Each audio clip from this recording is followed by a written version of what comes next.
Pemirsa pengarga pedas rawit taler ngemalang nyangre pengrauh galungan.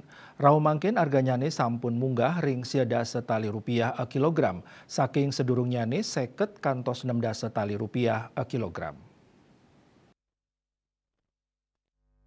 Tunggil pedagang base ring Pasar Badung dan Pasar Ketutwati Mausang, nenten wantah pedas rawit sane ngemalang, nanging sawetara komoditas base taler kauningin nincap sekali tomat dados 21 tali rupiah a kilo. Panincapan harga rawit memargi risampun pemilu war sekali tali 4 likur. Asapun taler pedas agang miwah tomat sampun nincap dawag angkungan abulane lintang. Sani murah wantah pedas rawit hijau wantah setiman tali rupiah kilo. Harga pedas rawit mahal taler sangkaning pengrau sabeh sani ngawinang akeh sani berek.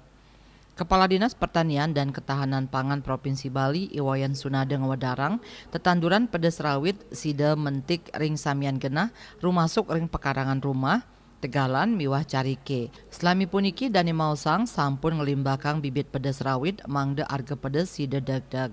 Indika inucap wantah mata tujon mangde keramane sida numbas pedas tur nenten merasa mewah ngerurus stok. Widya Stuti Bisnis Bali Nguningayang.